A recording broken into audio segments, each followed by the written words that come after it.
Hey, here with TheEZGZ. Was waiting on parts. I should probably be in the garage cleaning those engine parts, so when they do arrive I can put them right together, but had a lot of wind here the last few days. I thought I'd come out and survey the damage. Lost a big tree limb here. I thought I'd come out and survey things, and I was over here looking at the old that 66 bug, old Valerie. Went in the house, got the keys. It's been sitting all winter. Haven't driven it at all. Looks like there's air in the tires. Thought I'd see if she'd fire up. Check the oil. And maybe we'll take her around a block.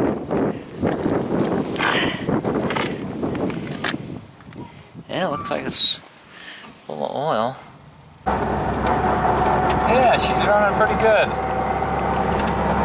We're sitting all this time. 66 was a good year. It was the first year of the ball joint front end. The last year, the 6 volt. This car has been converted to 12 volt.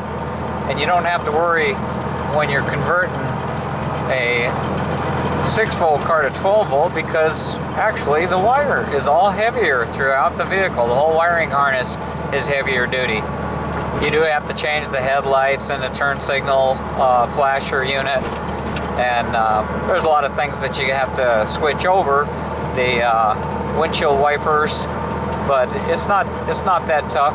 My son did it shortly after he got the car. The old 1300 engine that was in here was pretty tired, so we did a little swap in it. We put, I think it was a 1776. He was going to go to Florida from Denver, and I didn't want him having trouble on the road, so we put 1776 that was in my bus.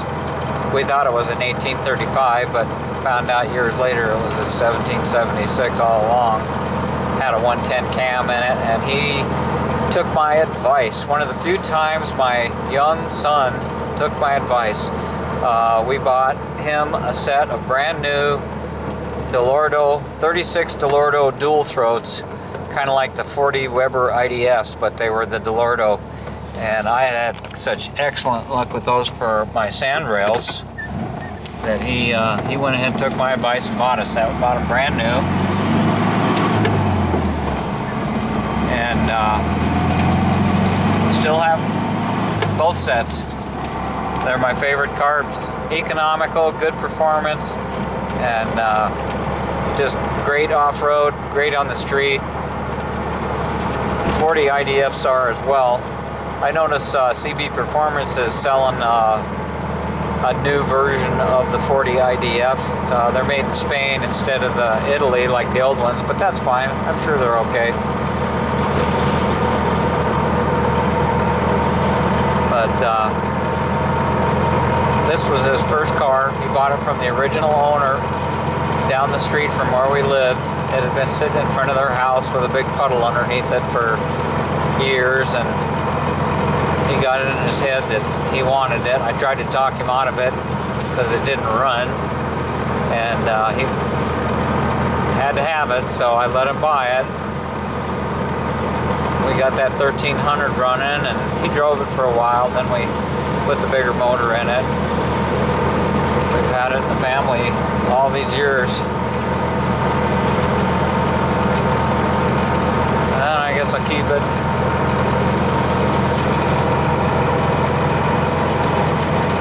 Maybe my granddaughter will learn to drive it. He had the custom exhaust, you know, the headers with the sporty muffler and stuff on it. Darn thing, you had to be so careful with it going in and out of the driveway and going over speed bumps. When I put the stock cam in that engine, I rebuilt it, put a stock muffler on it and a stock carburetor, so it doesn't have the Delordos, but it's the same engine.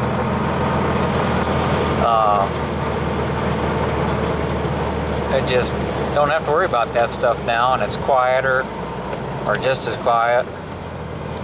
I think it was that Quiet Pack exhaust, whatever they call it. Ceramic coated. I still have it. If I ever want to put it back on, if he ever comes back here and start driving it. He dropped the front end. We put one of those adjusters in the front beam.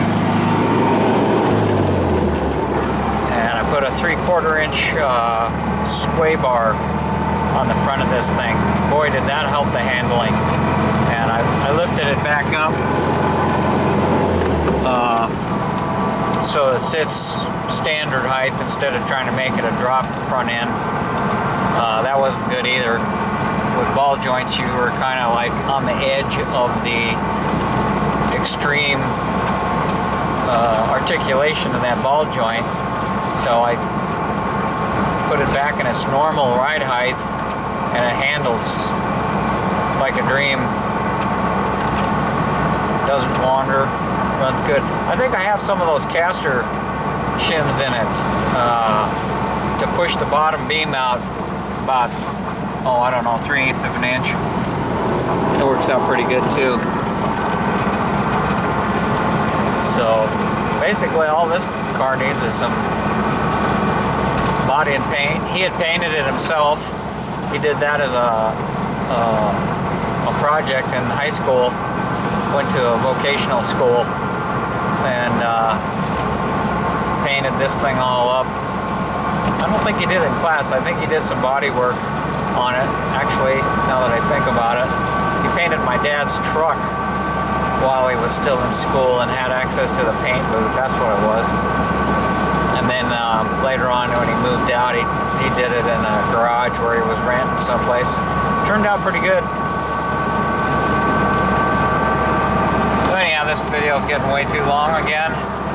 Just thought I'd take you for a little ride.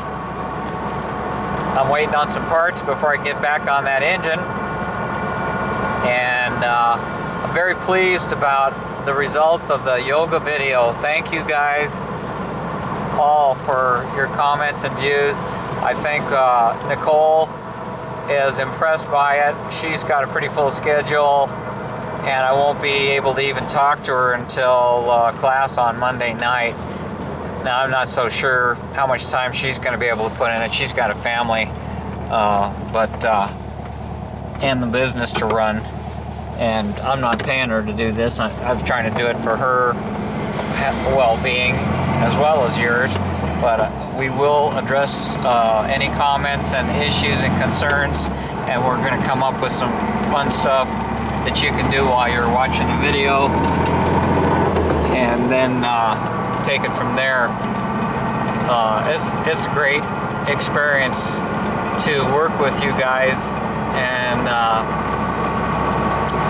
I'm anxious to find out if you guys start feeling better if you start doing the stuff that she comes up with, because it sure has helped me. And I will go into more details on other health things that I've done besides the yoga, some diet changes that I made, and some supplements that I've been taking. I'll make videos on all that stuff so it's real clear exactly what I've been doing and what I found didn't work and what was most beneficial. And I think I'll sign off. Thanks for watching. Thanks for subbing. Easy.